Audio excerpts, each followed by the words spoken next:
السلام علیکم ورحمۃ اللہ۔ آج کا دوسرا نشریہ سیف الرحمان کے زبانی اور پہلے اہم خبروں کا خلاصہ۔ صاحب سمو امیر نے جمہوریہ ترکیے کے صدر کو ان کے ملک کے یوم جمہوریت و قومی وحدت کی مبارکباد دی ہے۔ قطر پائیدار ترقی سے متعلق اعلیٰ سطحی سیاسی فورم کے وزارتی اجلاسوں اور خاص طور پر کورونا وائرس کووڈ-19 سے تیز رفتار شفا یابی کے اعلیٰ سطحی اعلان کے اجلاسوں میں شرکت کرے گا۔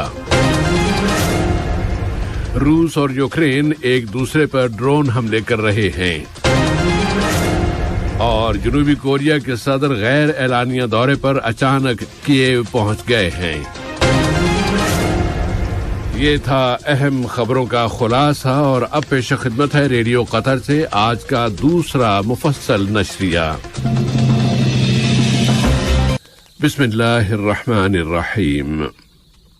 صاحب سمو امیر شیخ تمیم بن حمد آل ثانی نے برادر ملک جمہوریہ ترکیے کے صدر جناب رجب طیب اردوان کے نام ان کے ملک کے یوم جمہوریت و قومی وحدت کے موقع پر مبارکباد کا برقی پیغام ارسال کیا ہے۔ نائب امیر شیخ عبداللہ بن حمد آل ثانی نے بھی برادر ملک جمہوریہ ترکیے کے صدر کے نام ان کے یوم جمہوریت و قومی وحدت کے موقع پر مبارکباد کا برقی پیغام روانہ کیا، جبکہ وزیر اعظم و وزیر خارجہ شیخ محمد بن عبد الرحمن بن جاسم آل ثانی نے بھی برادر ملک جمہوریہ ترکیے کے صدر کے نام اس موقع کی مناسبت سے مبارکباد کا برقی پیغام ارسال کیا ہے۔ قطر پائیدار ترقی سے متعلق اعلیٰ سطحی سیاسی فورم کے وزارتی اجلاسوں اور خاص طور پر کورونا وائرس کووڈ-19 سے تیز رفتار شفا یابی کے اعلیٰ سطحی اعلان 2023 کے لیے پائیدار ترقی کے منصوبے کے تمام سطحوں پر مکمل نفاذ کے اجلاسوں میں شرکت کرے گا۔ یہ اجلاس 17 سے 19 جولائی تک نیو یارک میں اقوام متحدہ کی اقتصادی و سماجی کونسل کی سرپرستی میں ہو رہے ہیں۔ وزیر صحت عامہ ڈاکٹر حنان محمد الکھواری ان اجلاسوں میں قطری وفد کی قیادت کریں گی۔ اجلاسوں میں متعدد اہم موضوعات کا جائزہ لیا جائے گا، جن میں پائیدار ترقی کے مقاصد کے لیے اعلیٰ ترین سطح کی طرف جانے کے طریقے کی تعمیر، عالمی وبا اور پائیدار ترقی کے مقاصد کو نشانہ بنانے والے بحرانوں کے اثرات کا مقابلہ کرنے کے لیے فعال اور جامع تدابیر اور 2030 کے ترقیاتی منصوبے کے ہر سطح پر نفاذ میں پیش رفت کے موضوعات سب سے نمایاں ہیں۔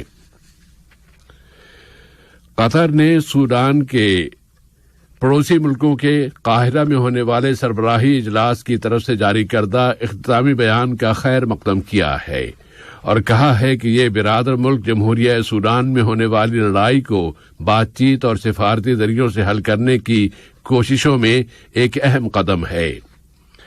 قطر کی وزارت خارجہ نے اپنے ایک بیان میں کہا ہے کہ قطر اس سربراہی اجلاس کی میزبانی کرنے والے برادر ملک عرب جمہوریہ مصر کی کوششوں کو قابل قدر سمجھتا ہے۔ اس نے اپنی امید کا بھی اظہار کیا ہے کہ اس سمٹ کے نتائج اور دوسری قابل ستائش کوششوں کے نتیجے میں یہ فوجی تنازع مستقل طور پر روک دیا جائے گا، اور اس کے بعد وسیع تر مذاکرات شروع ہوں گے، جن میں سوڈان کی تمام سیاسی طاقتیں شریک ہوں گی، اور یوں ایک جامع اور پائیدار اتفاق رائے ہو جائے گا جو استحکام، ترقی اور خوشحالی سے متعلق برادر سوڈانی عوام کی امنگیں پوری کر سکے گا۔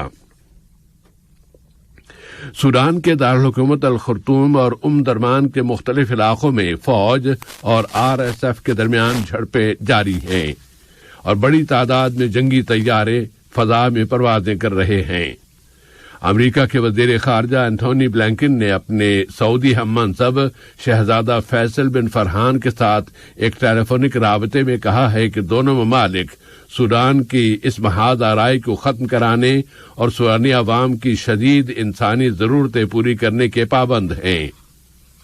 دراصل حقوق انسانی کی سوڈانی تنظیموں نے اقوام متحدہ کو بتایا ہے کہ ان کے پاس ایسے ثبوت موجود ہیں جن میں کئی لوگوں کو تشدد کر کے قتل کیا گیا ہے، اور RSF نے الخرطوم میں 5,000 افراد کو انتہائی غیر انسانی طریقوں سے گرفتار کر لیا ہے اور کہا ہے کہ حراست میں لیے جانے والے سول افراد میں خواتین اور بچے اور کئی غیر ملکی باشندے بھی شامل ہیں۔ مقبوضہ مغربی کنارے کے شہر الخلیل کے جنوب میں مسافر یتا کے متعدد علاقوں میں یہودی آباد کاروں کی جارحیتوں میں آج متعدد فلسطینی زخمی ہو گئے اور اسی ضمن میں قابض اسرائیلی فورسز نے مغربی کنارے کے متعدد قصبوں اور دیہاتوں پر چڑھائیاں کی ہیں۔ دوسری جانب اقوام متحدہ کی حقوق انسانی کی کونسل نے ایک قرارداد منظور کی ہے جس میں مطالبہ کیا گیا ہے کہ مقبوضہ فلسطینی سرزمین کی یہودی بستیوں میں کام کرنے والی کمپنیوں کی نئی فہرست مرتب کی جائے۔ دراصل فلسطینی وزارت خارجہ نے ایک اسرائیلی منصوبے پر متنبع کیا ہے جس کے ذریعے وہ فلسطین کے تاریخی مقامات پر قبضہ کرنا چاہتا ہے۔ اس نے یونیسکو سے بھی مطالبہ کیا ہے کہ وہ اس معاملے میں اپنی ذمہ داریاں پوری کرے۔ صومالیہ کے دارالحکومت مقدیشو میں وزارت دفاع کی عمارت کے قریب ہونے والے 2 دھماکوں میں 3 فوجیوں سمیت 4 اشخاص ہلاک ہو گئے ہیں۔ دوسرے دھماکے میں ایک گاڑی کو نشانہ بنایا گیا تھا جس میں زیری شبیلی ریاست کا سابق نائب گورنر برائے امور امن و امان سوار تھا اور وہ موقع پر ہی قتل ہو گیا۔ تحریک نوجوانان نے ان دونوں دھماکوں کی ذمہ داری قبول کرنے کا اعلان کیا ہے۔ روس یوکرین بحران میں یوکرین نے پرزور انداز میں کہا ہے کہ وہ روس کے ساتھ اس وقت تک کوئی مذاکرات نہیں کرے گا جب تک کہ اس کی فوج اس کی سرزمین پر موجود ہے۔ یوکرین نے یہ تسلیم کیا ہے کہ اس کی فوجوں کا جوابی حملہ تیز رفتاری سے آگے نہیں بڑھ رہا۔ ادھر روسی وزارت دفاع نے اعلان کیا ہے کہ اس کی فورسز نے ملک کے وسطی اور جنوبی علاقوں کے متعدد محاذوں پر یوکرین کے بہت سے حملے ناکام بنا دیے ہیں اور وہ جنوبی کوریڈور باخموت پر اپنے زیر کنٹرول علاقے کو اب وسعت دے رہی ہیں۔ اس نے مزید کہا ہے کہ اس کی فورسز نے ڈونیٹسک اور زپاروژیا اضلاع میں یوکرینی فوج کے کنٹرول سینٹرز اور ایندھن کا ایک بڑا ڈپو تباہ کر دیا ہے۔ جنگ کے دونوں فریق ایک دوسرے پر ڈرون طیاروں سے بھی مسلسل حملے کر رہے ہیں۔ پھر یوکرین کو امریکہ کی طرف سے کلسٹر بموں کی کھیپ ملنے پر امریکہ اور نیٹو کے درمیان اختلاف پیدا ہو گیا ہے۔ نیٹو کا کہنا ہے کہ وہ یوکرین کے تنازع میں ان بموں کے استعمال کو مسترد کرتا ہے۔ اس پر یوکرینی مسلح افواج کے کمانڈر نے کہا ہے کہ اسے اپنی سرزمین پر جاری معرکے میں کچھ کرنے کے لیے کسی سے اجازت لینے کی کوئی ضرورت نہیں ہے اور لڑائی کا طریقہ یوکرین کی ذمہ داری ہے۔ دراصل ماسکو نے نیٹو کے ملکوں پر الزام لگایا ہے کہ وہ یوکرین کی ایٹمی دہشت گردی کی سرپرستی کر رہے ہیں۔ وہ یوکرینی سرحد پر واقع علاقے کورسک پر یوکرین کے ڈرون حملے پر تبصرہ کر رہا تھا، جبکہ ایک ڈرون طیارہ اس علاقے میں واقع ایٹمی توانائی کے اسٹیشن سے چند کلومیٹر کے فاصلے پر جا گرا ہے۔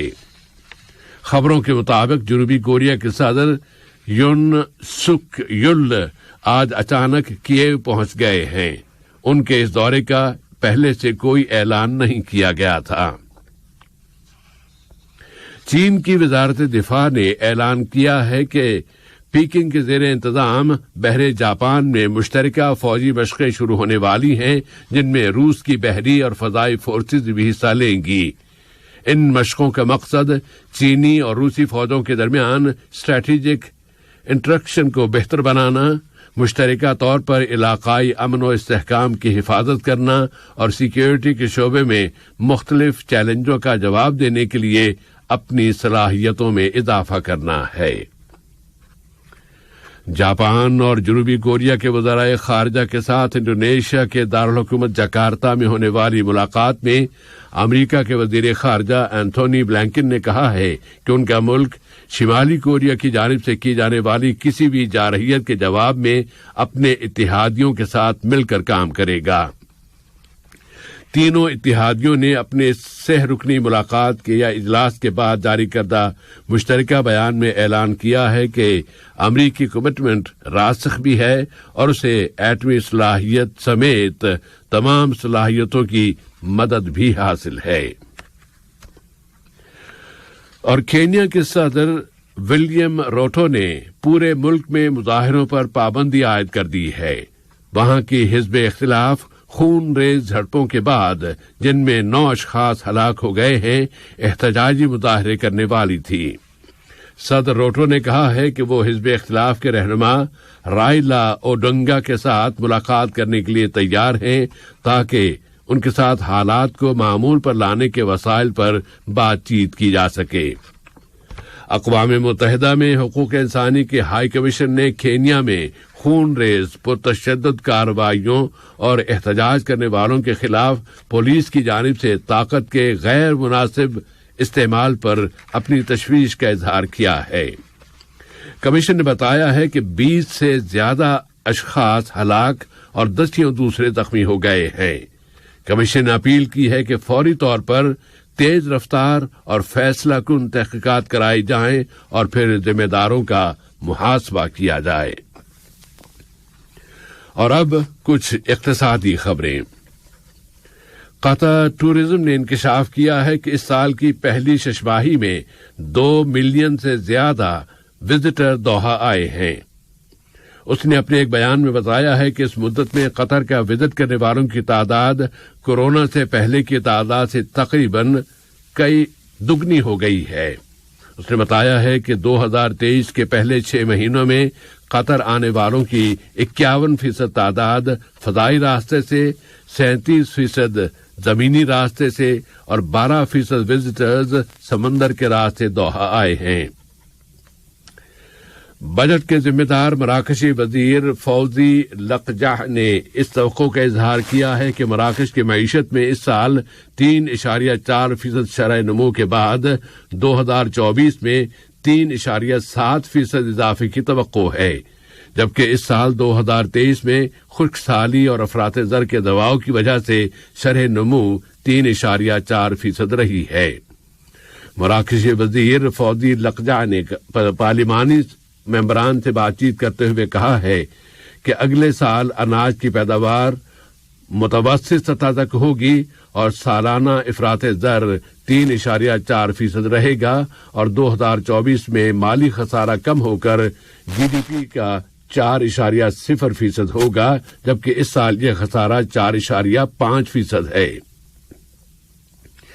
بین الاقوامی مالیاتی فنڈ IMF نے اس توقع کا اظہار کیا ہے کہ یوکرین میں روسی فوجی آپریشن کی شدت اور افراط زر میں اضافے کے امکان کی بنا پر عالمی معیشت کی کارکردگی ملی جلی رہے گی اور اس سے مارکیٹوں میں اضطراب کی کیفیت ہوگی، لیکن IMF نے اس کے ساتھ ہی سروسز کی مانگ میں اضافے کی وجہ سے مزید بہتری کی امید کا بھی دروازہ کھلا رکھا ہے۔